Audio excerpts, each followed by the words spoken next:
Welcome everybody to the X Factor podcast today, Monday afternoon, live in this apartment. We're gonna get right into it here. You already know reactions to Night of Champions, Battleground, Double or Nothing. I'm gonna get it all in one video. It's all gonna be. So I'm gonna do Night of Champions now, and then it'll be Battleground after, and then it'll be Double or Nothing. If you just watch AEW, I will put down the time slot in the bio below on where I started with that. So, let's start it here. The first match of the night was Seth Rollins versus AJ Styles for the World Heavyweight Championship, the final. I thought it was a good match. It was about a 20-minute matchup. I thought they both got their spots in. I thought they both had AJ Styles looked like he had it for a minute here. And I don't think AJ Styles even hit a phenomenal forearm or a Styles Clash on Seth too, which I was kind of hoping he would. Seth Rollins hurt his ankle or hurt his knee late, middle in the matchup, and he was still able to capitalize and get the win off AJ. I'm gonna give that about a 3.75 star match, only because I would expect to have them have a little bit of a longer matchup for the world title. AJ kick out of like a stomp or something. I wanted him to kick out of the stomp and the pedigree just to have it all go crazy and everything. Pull down a barn burner. It was a good match, but that's what I have my rating as, a 3.75 out of 5. So. And Seth Rollins did take the win over AJ Styles. So, Becky Lynch versus Trish Stratus in a singles match. It went about 15 minutes long. I underrated. This is probably one of the most underrated matches of the night. I thought they both did really well. There wasn't really many mess ups. There wasn't really many botches. I don't think there was at all in that matchup. Perhaps. Becky. I thought Trish was gonna win. So, she did end up winning with helps of Zoe Stark, and that was a really surprising thing to happen. And I did say something about her and Trish Stratus and starting a faction, but I didn't know who she would start that faction with. That could be one of her pieces right there, is Zoe Stark, and I feel like Zoe Stark would thrive under Trish Stratus, and she's only been on the main roster less than a month, and she's already getting pushed like that. She's gonna be champion by the end of the year, I bet you. So, Trish beat Becky. I thought it was a good match. I give that about 3 stars. And Zoe Stark coming out, taking her out, was a surprising affair that happened there. So, I'm gonna give that a 3-star match, or I'll give it a 3.5. This next matchup, Gunther versus Mustafa Ali, went about 8 minutes. Longer than what I expected.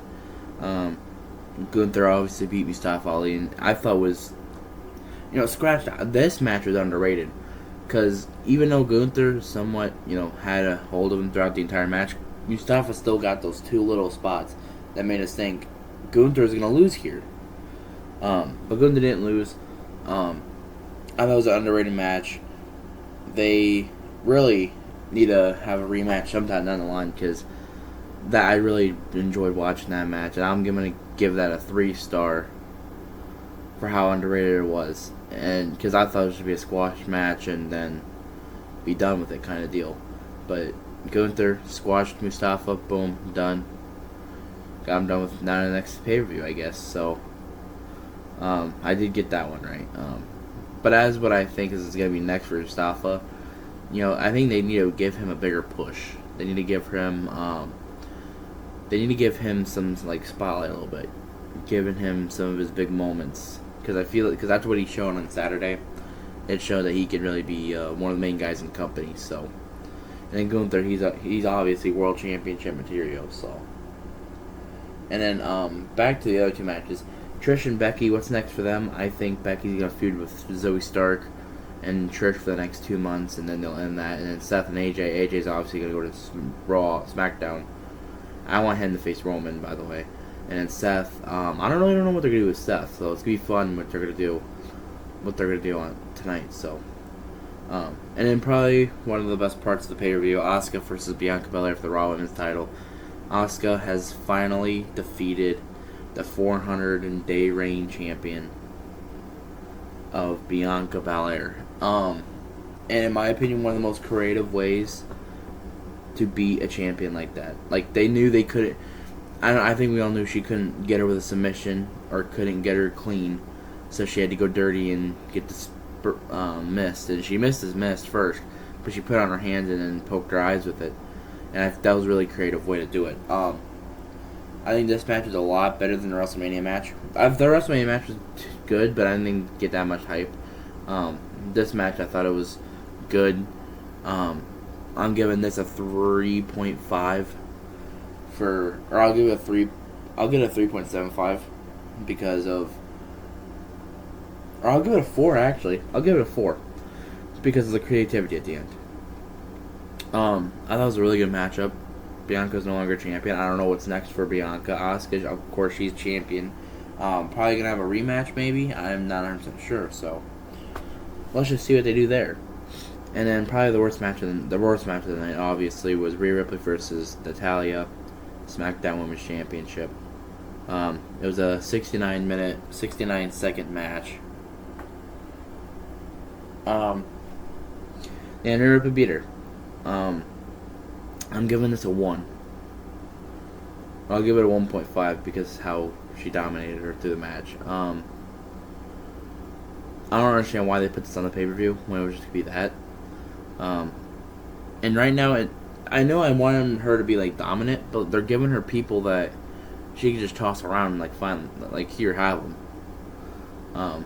Need to start giving her some bigger opponents. Give her some big storylines, something. And that's what's the problem with the women's roster, is it's so lackluster right now. You know, and then Jordan Grace, she just finished up her contract in Impact, so they could potentially bring her in. It's either she goes there or goes to AEW. But I have concerns with both of them with Jordan Grace because with AEW, she can get shown for a couple weeks in a big storyline. You know, that storyline ends it in where's she at. You know what I mean? And if you go to WWE, it's I feel like they're not going to use her right. They're going to try to put her in some weird gimmick kind of deal. So, but on the bright side, WWE does need a good person like Jordan Grace, and AEW does too. But AEW has such a large roster that I don't think you could be able to get her. So, but like I said, I'll give that a 1.5. Brock Lesnar versus Cody Rhodes. Singles match that went on for 9 minutes. I think 5 minutes of it was Brock had Cody in a Kimura lock. Way better than their Backlash matchup. I feel Cody, and I was wrong here. Brock did defeat Cody with him passing out, and people are like, "How is he passing out with a Kimura lock?" With all the pain that goes. With the pain that, because people have tried to say the same thing with Stone Cold. With Stone Cold, it was because the pain plus the blood dripping out, he passes out. With Cody, you also gotta think, for a part of that, Cody's head was kind of getting blocked in with Brock's arm, kind of. And plus the pain in his arm, it would go up to the brain and tell him, boom, you're out of it, get out, kind of thing, and pretty much just says you're done, kind of deal. So, you guys could think how it goes, but that's the way I see it. If you think differently, then just let me know, I guess. But Brock Lesnar did beat Cody Rhodes by technical submission. I'll give this one a 3, just off of what I seen. I thought it was way better than the last matchup. I feel like Cody Rhodes shouldn't have lost here, but he didn't really lose. He just passed out. And I don't really want to see a third match between them two. I really don't want to. That's just me. I feel like he needs to get his back on his story and go right after Roman. But with Roman, I don't know what's going to happen there because, we got our main event here, Sami and Kevin versus the Bloodline. And the best match. The best match of the night, in my opinion. Sami and Kevin versus Roman and Solo. I thought it was a really good match. They were telling, in my eyes, they were telling a story through the entire matchup with how Sami, quote unquote, betrayed the bloodline. There was a spot where the ref came down, Usos came in, tried to help, they accidentally kicked Solo, and then Jimmy turns on Roman. Out of all of them, I thought Jay was going to turn. But then, Jimmy's like, fuck it, I'm gonna end it here. And a couple years ago, Jimmy was the last one to acknowledge Roman Reigns. So now you gotta think boom, he's gonna be the first one to turn on him. And then, I feel like Jay will eventually come to sight and say, hey, we don't gotta be afraid of this guy. Take him out. You know what I mean? So, and then Solo will eventually do it at some point. But I thought it was a really good matchup. I'm giving this one a 4.5. With how the match went, plus the storytelling they did in the matchup, I just thought it was unbelievable. Really just unbelievable. And either way, even if they would have had Seth versus AJ in the main event, this would have been overshadowed with everything that's going on. So good transition they did there with the main event. So I was 6-1 in my picks, so I did pretty good there. So let's get into it here with NXT Battleground. Alright, let's get into it here. NXT Battleground. First match of the night, Wesley, Tyler Bate, and Joe Gacy for the triple threat match for the North American title. And like I've said before, Wesley is the best champion. Him and Orange Cassidy are the two best champions right now in wrestling. I thought it was a really good start to open the show. I believe he also opened the show at Vengeance Day, and it was also another banger. I think every match Wesley has had has been really good. Like every match that Wesley's had since he became champion was amazing. And if it had to be a award for most improved, Wesley'd be up there. Speaking of awards, I just thought of something here. So I'll talk about it later. Don't worry, I'll talk about it later. But Wesley defeated Tyler Bate, Joe Gacy. I thought it was a really good match. Joe Gacy, I think he is an underrated guy. Everyone thinks he's just boring. I love Joe Gacy. I think he is creative with stuff he does, and Tyler Bate, of course, I think he's only 26, so he can still. I think he should be in main event status already. And Wesley, I feel like he is already ready for the main event status. And Joe Gacy, I think he needs a little bit more work, but I feel like he would be great for the mid cards right now. Wesley won off a cardiac kick off Joe Gacy when he tried to do his finisher, the flip back and clothesline thing.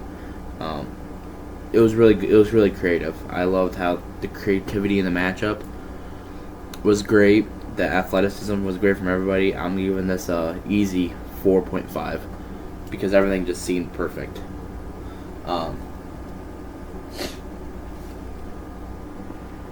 But like I said, I thought that was a really good match. So, Noam Dar versus Dragon Lee for a British rounds match for the NXT Heritage Cup.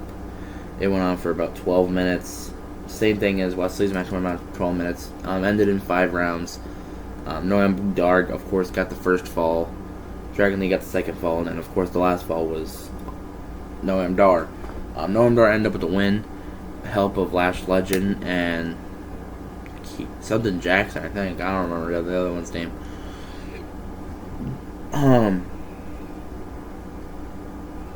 I thought it was a good. I thought it was good. I just think it was the ending was a little weird with how Noam Dar won. I wasn't a fan of that, but Dragon Lee. I had a feeling Dragon Lee wasn't going to win here. Noam Dar. I think Nathan Frazier should go after Noam Dar because he has already beaten him. So, put them in a Heritage Cup match. Boom, get right into it. As of what I think the rating is going to be for it, I'm giving it a 3.5. I would have had it at 3.75, but with how that match ended, I'm cutting it down. So overall, I thought it was a good match. And then easily match of the night: Ilya Dragunov versus Dijak. Last man standing match for, well, nothing pretty much. It was for nothing. And let me tell you, this is probably one of the most brutal NXT matches I have seen in forever, it seems. They just went all hell on each other. The kendo stick spot where Ilya was in the corner and he was just getting hit and hit and hit.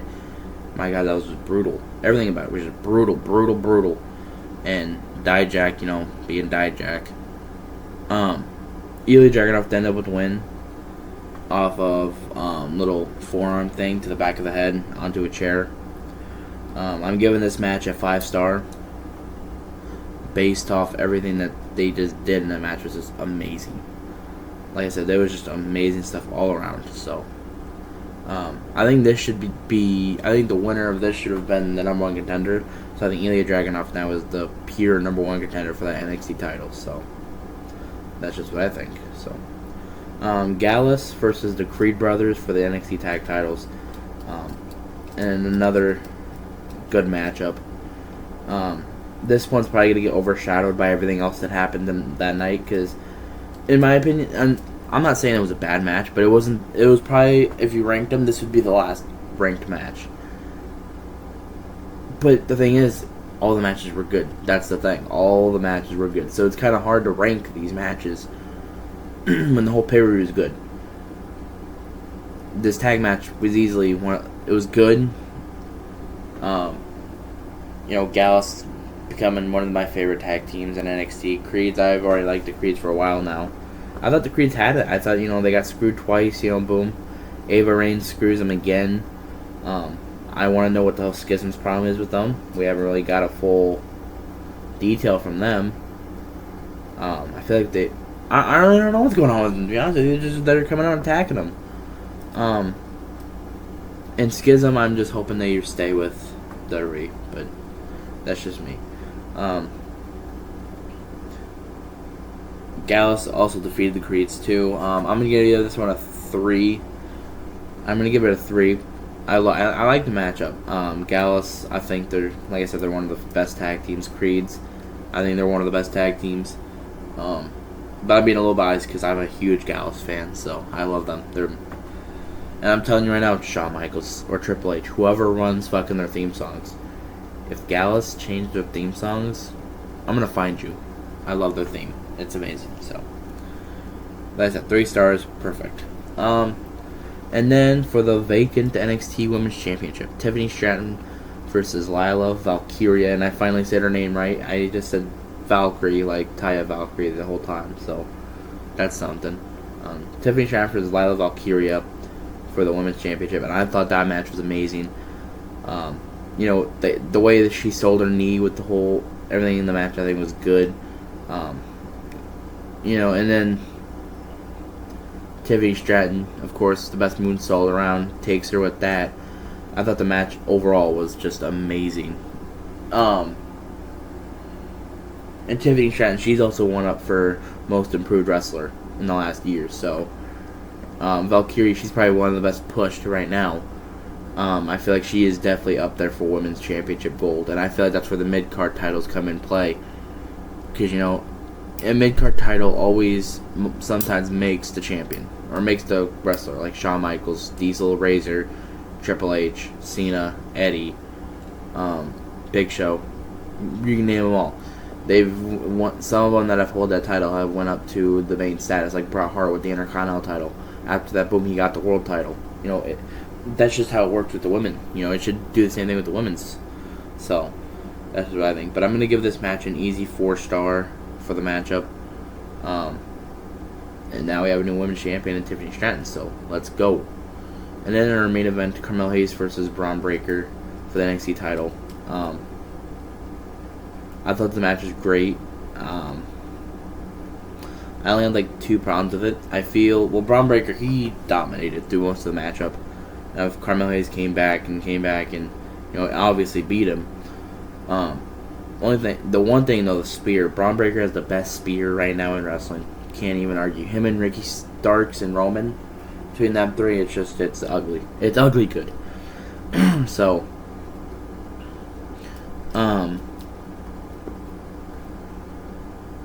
my thing is Carmelo Hayes, they're trying to make Braun Breaker this big bad heel where he can't ever lose. That's what I just feel like when he comes out. Why doesn't he have, it should take a couple finishers to take him off with how Braun Breaker is now. And the match is only 14 minutes long. And I feel like this match is a lot better than her stand deliver match too. I feel like it should have went on for a little longer. But that's just my thing. But I'm gonna give it an easy 4-star. I'd put it at a 4-5, but just based off how it only took one finisher to take out Braun, I'm like, come on, you want to make Braun into a big bad freaking monster? You got to do more than that. So, like I said, I thought Roman and Solos was the best match of that night, and I think Ilya Dragunov and Dijak were the match of the night for this. So, we need to get into some double or nothing talk here live. Alright, let's get right into it here with some double or nothing. We're going to get into it with some the buy-in show. The Hardys and Hook versus Ethan Page and the Guns. I thought it was a good match. 15 minutes. The one spot that really worried me was when Jeff kind of slipped. I don't know if he was selling the injury for his knee or what, but again, he was not in the ring for, what was it, 8-9 months. I think it would benefit off of what that is. So I thought the match was good. Hardys ended up with the win. I'm giving this a 3.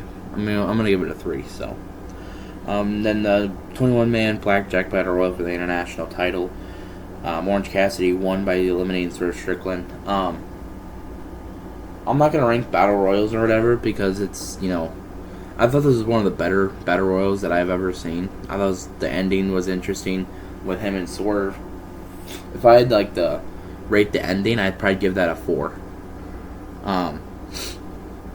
It just looked like Swerve was and that's what the Orange Cassidy is. It just looks like he's gonna lose, and then boom, he just pops out some random comeback and just wins. But Orange Cassidy won. I thought it was a good Blackjack Battle Royal. I thought it was one of the most fun ones I've seen in a while. So, and then Adam Cole versus Chris Jericho, an unsanctioned match.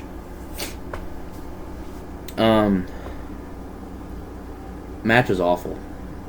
The match I think was not fun to watch. Like the instant start, you probably wouldn't even think who was. You'd probably wouldn't think who was in the match because the JAS was doing everything. And that's the problem I have with this JAS stuff with Jericho and all that. In my opinion, they ruined the Eddie Kingston Jericho rivalry. I think they ruined the last match they had with them too, and it really pissed me off. Because I'm like, can you guys just stay out of the way? We don't want you here. And I'm sorry, Matt Menard, Angela Parker, and Jake Hager. Who the hell? The only reason you guys are even getting TV time is because of Jericho. Garcia, he's making a name of his own, and he's done that in the last year. And then Guevara, you already seen he almost main event. He was pretty much in a main event of a pay-per-view. So I don't know what is with, and I'm just not a fan of I'm just not a fan of Angela Parker, Matt Menard, or Jake Hager. Matt Menard, I like what when he talks, but the rest of them, I'm like, why are you here? We don't want you. Like I said, they ruined the Eddie Kingston Jericho match, the last match they had at the end of the summer last year, and I feel like the start of this they ruined it here. And then Sabu went through a table 1 minute in. I don't understand what the point of Sabu was gonna be. The point of Sabu being there when he was only gonna have one spot and leave. And then of course, Britt Baker and Saraya came out and did their thing. And Adam Cole beat Jericho by referee stoppage, which I think is stupid. It was a creative little way, but I just think Adam Cole should have just hit him with his finisher, boom, End of the match. Now they have a mixed tag match on Wednesday. Saraya and Jericho versus Cole and Britt Baker. In my opinion, that ain't gonna go well either. I'm sorry. Saraya is probably the worst one of the worst signs that Tony Khan's ever had. I'm just pointing that out there. I think that she has to be the worst one yet. She is so bad. But you know. But I'm gonna give that a 1 star or 2. I'm gonna give it 2 because there was some good spots, but otherwise I thought the match sucked. So, FTR versus Jeff Jarrett and Jay Lethal for the tag team titles with Mark Briscoe as special guest referee. Then we get into some real good matches here. I thought this match was amazing. I thought everything about it was just amazing. The storytelling, the execution with everything was amazing. And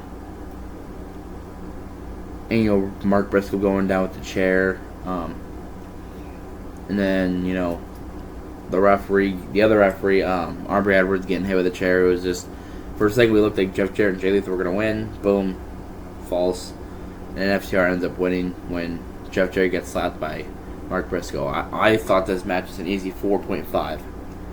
I thought it was that goddamn good. I think everything about it was just amazing. 20 minutes of fun is what I gotta say. So, Wardlow versus Christian Cage for the TNT title in a ladder match. Another really good matchup. All I want to know is, my God, Arn Anderson. He looked like he was like when he jogged down to the ring. You know, he did his thing with Luchasaurus when he bit his finger. And, like, after the whole match, he looked like he was just going to have a heart attack. He was just sitting there, like... I'm like, are you selling or are you going to die there, Arn? Like, I am worried about you here, man. Like, when you see an old man just sitting there looking like he's about ready to die, yeah, that ain't going to go well for you. Wardlow vs. Christian Cage, though, I thought it was a good matchup. The one spot that was ugly was when Wardlow jumped on the ladder and it fell over. But then when he did his Jeff Hardy impression off the ladder with a swanton bomb to the tables, the Luchasaurus, my God, that was amazing. That made me more invested on Wardlow should be facing Luchasaurus down the future. And I think Luchasaurus should be taking that title off Wardlow. I'm definitely not being biased. Wink, wink. But I thought it was a good match. I'm going to give it a 4-star. I like how Arn and Luchasaurus got themselves involved. I thought it was all pretty good. So, and then Toni Storm versus Jamie Hayter, and for the women's title. And we all know Jamie Hayter's hurt, so she's gonna be out for a while. A 3-minute matchup. You know, Toni Storm wins. Obviously, I thought it wasn't that good of a match, but again, she was hurt, so I'm gonna give it the benefit of the doubt. Of course, Outcast taking her out. My opinion wasn't that good for how short it was. But then again, I can't blame her because she was injured. Like, what are you supposed to do when someone's injured? But I'm gonna give them the benefit of the doubt. I'm just not gonna rank that match because she was hurt, so I'm not gonna rank it when she couldn't do much. But if I had to, I'd probably rank it a 2. I just didn't think it was that good. So, and another match I didn't think was that good was House of Black versus The Acclaimed. First off, I thought the storyline to it was stupid. Like they won that battle royal, and then we didn't hear from them for like a couple weeks. I thought it was stupid. I really thought it was just stupid stuff right there. Not doing any of that. It was an open house rules match though, so I wasn't invested in that match at all. Really, I didn't really enjoy it. I'm gonna give it a 2.5. So, House of Black won though. So, Jay Cargill versus Taya Valkyrie for the TBS title. I thought this match was way better than the Dynamite match a couple weeks ago. I honestly thought Taya Valkyrie should have won there. I really thought she should have won. She came in there, lost once, lost twice to her. It's like, why don't you just get your revenge off of her? Jay Cargill beat her. Open challenge up at next, and then Chris Statlander returns and then beats her for the title. one of the best moments of the year is Chris Statlander coming back and beating Jade Cargill, knowing the history of Chris Statlander and what he did to her body, like what her knees, beforehand, and a total of 18 months out of work. That's always the worst thing to have. And then coming back and beating Jade Cargill, I thought the decision was right. I just thought it was bad execution, bad timing. She could have came back and went after Tyler Valkyrie and have Tyler Valkyrie heel, because I feel like Tyler Valkyrie would be perfect as a heel. So, like I said, that's the way I would go. Jade Cargill and Tyler Valkyrie, I would rate a 3.5 or 3.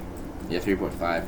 And then Chris Statlander, I'm not going to rate because it was only a minute matchup. But if I had to, I'd probably name it a 4 because of what just happened there. The moment was a 4-star. Moments were 4-star right there. So, in my opinion, the best match of the night: MJF versus Sammy Guevara, Darby Allin, Jungle Boy, Jackal Perry. My God, I said Jackal Perry yesterday. I'm like, the Jackal is Don Callis. So, if you know, you know. And the storyline to this, the storytelling to this, the storyline and everything, the build up to Double or Nothing with this was lackluster. But once they got in that ring, and I'm sorry, I'm gonna apologize to every single one of them guys in that matchup, because I said something about every single. I thought Jungle Boy, Darby, and Sammy were not main event guys. They proved me wrong last night. MJF, I bitched about how he never wrestles.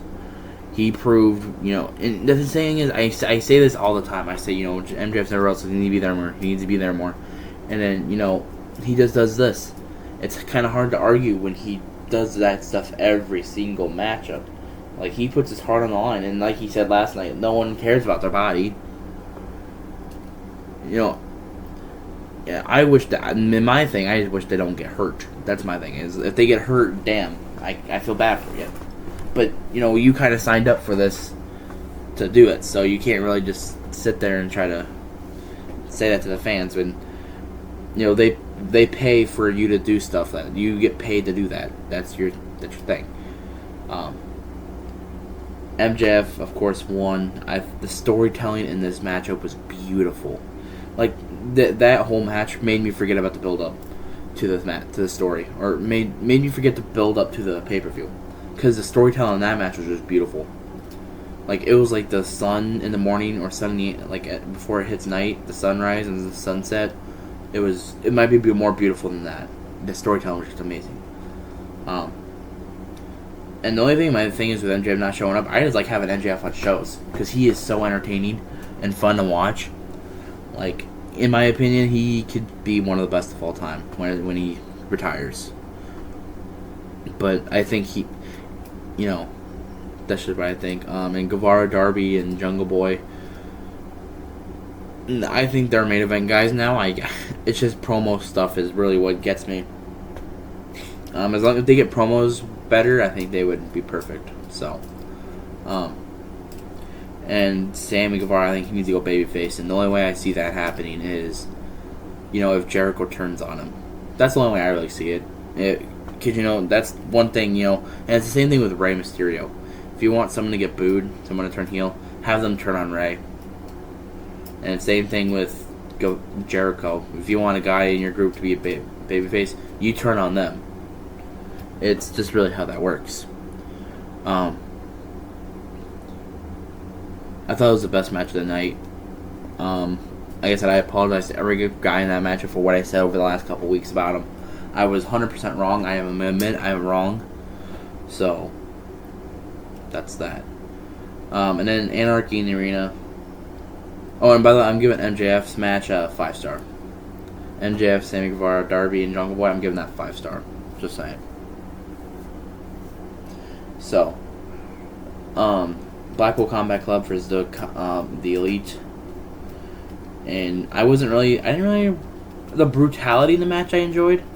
Just the match itself I didn't enjoy. I wasn't a fan of it. Last year's Anarchy in the Arena I enjoyed, but this Anarchy in the Arena I wasn't really a fan of it. But I gotta give shout out to the Young Bucks for kicking the guy that was singing. Thank God he was awful. The brutality in the match I thought was good. I wasn't really a fan of that matchup. I thought it was good, and I don't know what, I just didn't really enjoy it as much as I thought I would. And then Wheeler Yuta, at the end of the match, Don Callis tried to distract Kenny. And some masked man comes in and takes out Kenny. It was Konosuke Takeshita. And if you've been watching the podcast for a while, doing my AEW reviews, I told you what the fuck was going to happen. I didn't know when and I didn't know where, but I knew it was going to happen at some point with Takeshita turning heel to be with Don Callis. Look what the fuck happened. I'm telling you, I'm just a genius. I'm a genius. I'm a genius. Okay, I'm done. I'm a loser. But that was the really shocking part. And then Wheeler Yuta pinning Kenny Omega in a main event of a pay-per-view.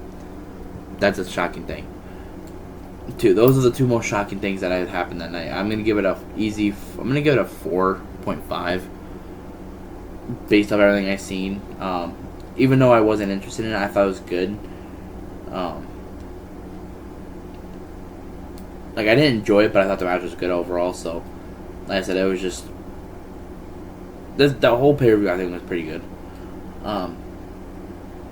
Overall, I thought the best pay-per-view was Battleground. The best match of the weekend, I thought, was MJF, Gambo Guevara, Darby, and Jungle Boy. I thought that was the best match of the weekend. If it wasn't that, it was either that or Ilya Dragunov versus Dijak.